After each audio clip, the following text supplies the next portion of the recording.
Most people don't truly survive their spiritual awakening, not because it physically kills them, but because it digs up something so raw, so real, so untamed that the personality they've spent an entire lifetime building begins to crack apart. They pull away, they go numb, they slip back into the comfort of illusion. Because truth, real truth, doesn't free you at first, it breaks you open. It breaks the illusions you wrapped yourself in, the stories you clung to, the masks you wore so long they fused into your skin. This is the part almost no one talks about, the part left out of every romantic tale of enlightenment. The screaming silence, the psychic death, the quake of the soul that leaves you shaking in a world that no longer makes sense. You've been told that awakening is light, but that's only half the truth. The other half hides in the shadows. And the instant you see through the veil, the world starts to dissolve, not physically but existentially. The meanings you assigned to everything crumble. The identity you believed in collapses.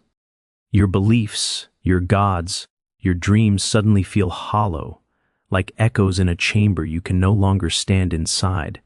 This is what Carl Jung meant when he said, "There is no coming to consciousness without pain," because awakening doesn't appear as comfort. It comes as crisis.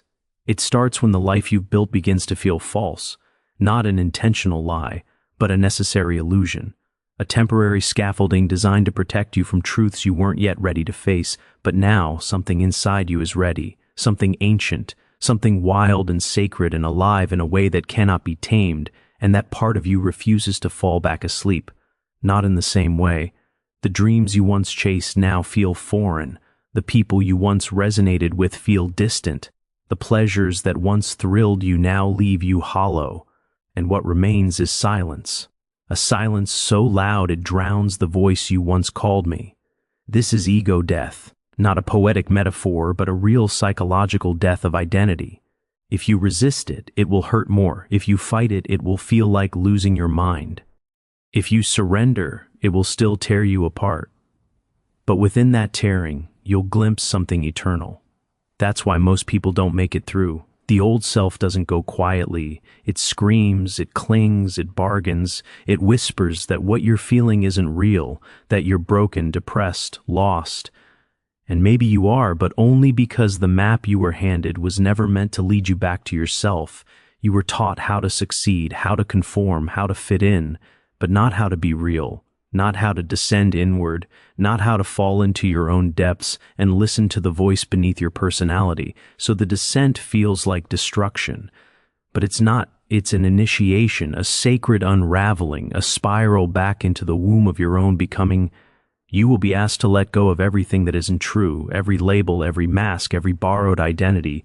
You'll lose things, you'll lose people, you'll lose versions of yourself you thought were forever, and you'll have to let them go. Because if you hold on, if you try to drag them into the new frequency, they'll decay in your hands. Awakening doesn't hand you a better version of your old life. It burns the old one down and waits in the ashes to see what, if anything, dares to rise. Still, many turn back. They choose comfort over truth. They choose applause over authenticity. They choose the known cage over the wild unknown. Because the wilderness is terrifying. It speaks a language the rational mind cannot translate. It asks you to feel, to stay, to meet your own eyes when the mirror shows what you've tried to forget. It reveals your shadow, not as a monster, but as a lost fragment of yourself begging to come home. The part that raged, the part that cried, the part that manipulated or feared or controlled, the part that didn't receive love and learned to survive without it. To awaken fully, you must invite that part back. You must sit with your shadow and offer it compassion, not judgment. But this is no easy task. The shadow doesn't speak sweetly. It speaks in triggers, in projections, in pain. It appears in the ways you sabotage your joy. It hides in your jealousy, your defensiveness, your addictions. And until you turn toward it, you remain stuck in the same repeating loop. That's what most people don't see. Awakening isn't the end of suffering. It's the start of facing it consciously, honestly, and without escape. And that's why so few make it through. Because awakening demands everything. It asks for your grief, your rage, your silence. It asks you to be reborn without knowing who you'll become. It asks you to die while breathing, to lose your mind so you can find your soul, to watch your inner scaffolding collapse and still say yes. And in that yes, everything begins again. The descent doesn't demand strength, it demands surrender. And that's what terrifies the ego most, because the ego survives by control of perception, control of emotion, control of narrative. It was built to endure in a world that punishes vulnerability. But the soul doesn't care about survival. The soul came to evolve, and evolution requires unmaking. You must unmake the armor, unmake the stories, unmake the illusions that told you who to be. Only then can something true appear, not born from fear, but from essence. And that essence doesn't shout, it doesn't rush, it waits for the noise to fade, for the masks to fall, for the mind to exhaust itself with its endless noise. Then it whispers, not in language, but in ache. A deep, unmistakable ache for something more, not more success or admiration, but more truth, more wholeness, more life. This ache isn't a flaw, it's not depression, it's not dysfunction, it's the sacred call that you're ready to step beyond the lie. But here's what happens. Most people hear the call and dismiss it. They bury it under achievement. They drown it in distraction. They medicate it with comfort and repetition, because answering means losing the world built on sand, and no one warns you how lonely that feels. The first stage of awakening isn't beauty, it's exile. Exile from the familiar, exile from the socially approved self, exile from the invisible network of validation you never realized controlled you, and in that exile, you'll want to turn back. You'll crave numbness, predictability, the comfort of pretending, but something inside won't let you. Not anymore. Once you've seen truth, you can't unsee it. Once you've felt the gravity of your own soul, you can't live on the surface again. So you wander, through sleepless nights, through mornings heavy with unexplainable tears, through relationships that start to feel empty even when no one did anything wrong. This is the space between selves, the cocoon, the void, the liminal zone where everything old has died and nothing new has yet taken root. It's terrifying, it's holy, and it's where the soul performs its deepest work.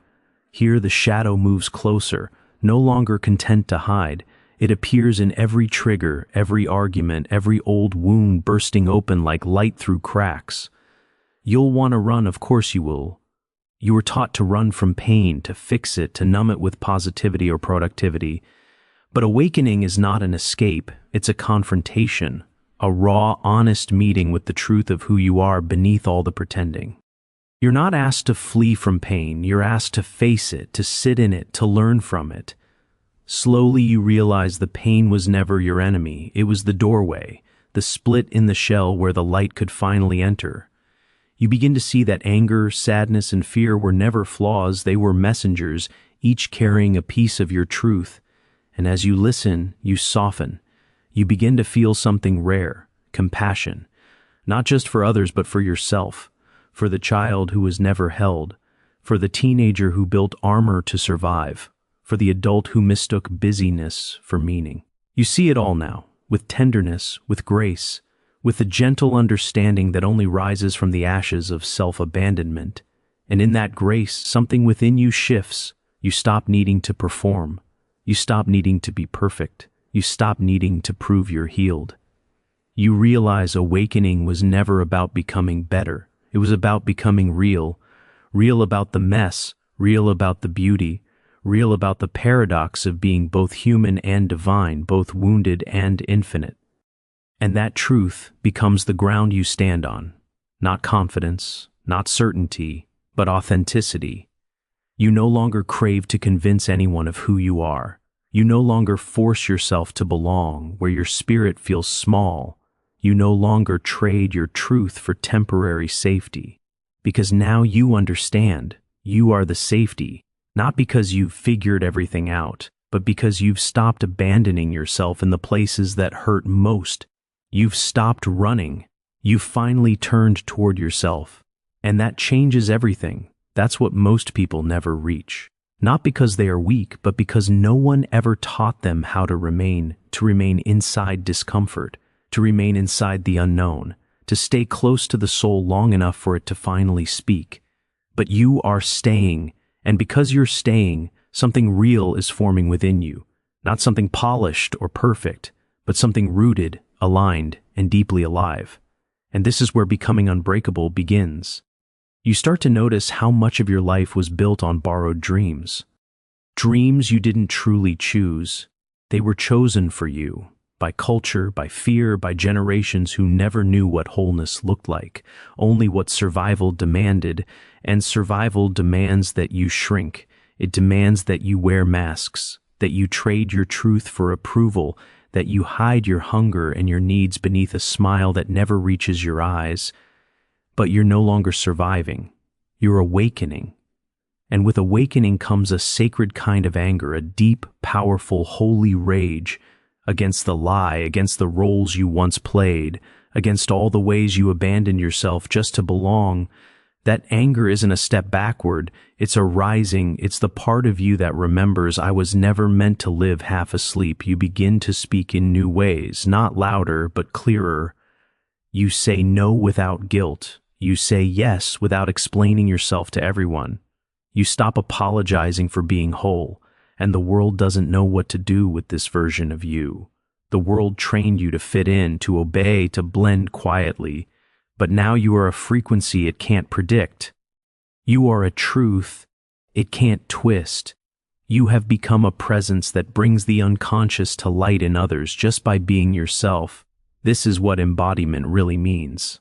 Not talking about awakening, not posting about healing, but living it, breathing it, being it in every unguarded moment. And it isn't glamorous. It isn't always poetic. Sometimes it looks like crying alone in your car because your nervous system is learning how to be safe again. Sometimes it looks like losing people you thought were forever because your truth became too loud for their silence. Sometimes it feels like grieving the life you once built with love because you built it from a version of yourself that no longer exists. This is the price of becoming. You don't just lose illusions. You lose identities. You lose comfort. You lose the old structure that used to hold you up and now only holds you back. And what replaces it doesn't arrive instantly. It isn't certain. It isn't neat. It's a void. A vast, sacred emptiness where the old no longer belongs and the new hasn't yet appeared. You wake up some days not knowing who you are.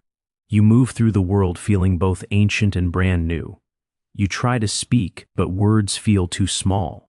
You try to plan, and the future laughs softly because this space isn't for building, it's for listening. Listening to the quiet voice beneath the noise, the whisper that says, let go. Let go of the plan, let go of the schedule. Let go of needing to know what this means. Let life shape you. Let it strip you. Let it show you what remains when there's nothing left to protect. And what remains is real, not the persona, not the performance, not the identity you kept polishing like armor. What remains is breath, presence, the simple pulse of being alive without needing to prove it. And in that stillness, you meet yourself, not the self you're trying to become, but the one who's always been waiting, the wild one, the wounded one, the one who remembers why you came here before the world taught you to forget.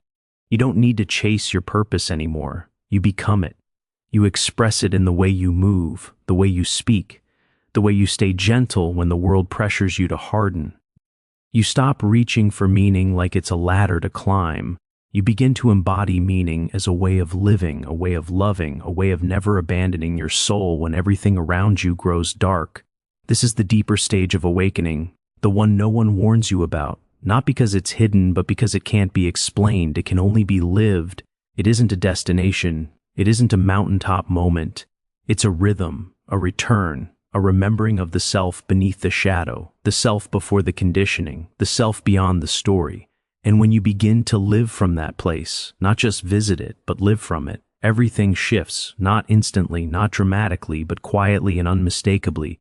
Your life grows quieter, yet fuller. You stop trying to explain yourself to those who never wanted to understand.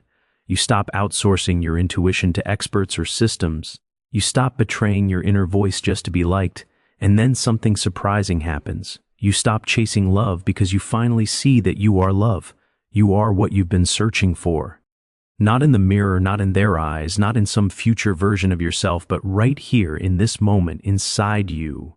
You begin to trust that a life aligned with truth will reveal itself in time, that whatever falls away was never truly yours, that whatever remains will meet you on this deeper frequency. You no longer rush your becoming, you no longer beg for clarity, you no longer fear the unknown, because now the unknown feels like home. There's a new kind of strength that comes from surviving the soul's breaking. It isn't loud. It doesn't perform. It doesn't sparkle the way the world teaches you to define strength. It is quiet. It is grounded. It is the strength of someone who knows who they are and doesn't need to prove it. Because once you've died to everything false, what's left cannot be broken. Not because it's unbreakable, but because it's been broken and remade into something deeper. You stop walking through life looking for proof that you matter. You start walking as the proof itself, not to convince the world, but to remind your own soul of what it took to reclaim your voice, to walk alone, to burn the illusion, to feel real again. This strength isn't built overnight. It's forged in fire, in the trembling before the truth, in the long nights you thought you wouldn't survive. And now there's no need to survive anymore.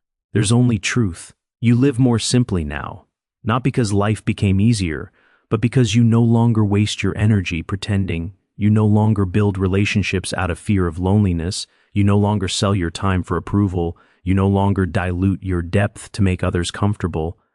You've met yourself too deeply to pretend again, and what once felt like a curse, the loneliness, the unraveling, the silence, now feels like grace, because all of it brought you here to this stillness, to this truth, to this inner sanctuary that nothing outside you can ever give or take away. You watch others run, perform, ache for belonging, chase meaning like shadows, and you don't judge because you were there once. You still carry the scar, but now you also carry the light, not the kind that blinds, but the kind that calls gently, the kind that says, you can stop running now. You can feel again. You can come home to yourself. Some will see that light and remember something inside themselves. Some will not, and that's all right. Because you no longer need to wake others up. You just need to stay awake, stay grounded, stay open, stay real. This is the quiet revolution. Not to fight the system, but to stop feeding it with your energy.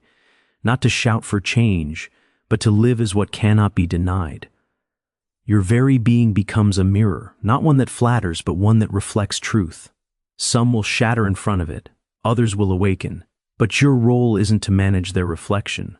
Your role is to remain the mirror, to stay clear, to stay honest, to stay fire. This is how awakening becomes power, not through showing off, but through staying steady. You become what cannot be moved, because you no longer live from the surface. You live from the source, from the self that was never lost, only forgotten. And now you remember. You remember how to rest without guilt. You remember how to feel without shame.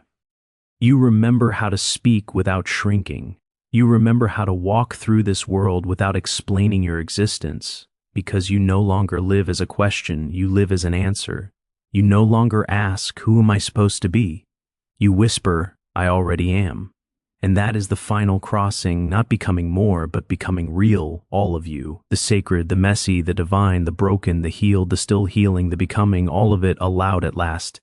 You're no longer trying to escape the human experience. You're here to live it fully, consciously, courageously, and this is why you survived your awakening. Not because you mastered it, not because you transcended it, but because you stayed through the fire. You stayed when it shattered you. You stayed when it emptied you. And in that staying you were reborn, not into someone better, but into someone true. Now you carry something quiet and powerful, a frequency, a remembering, a light not born of performance but of presence. And you move through the world not searching for the next awakening but living as the awakened. This is what most people never arrive at, not because they're unable but because they step away too early. You turned inward, you leaned closer, you moved into yourself and discovered home. So now walk, not to chase anything but to shine, not to prove but simply to exist. And let the world sense what can only be felt in the presence of someone who has touched the fire and chose not to escape.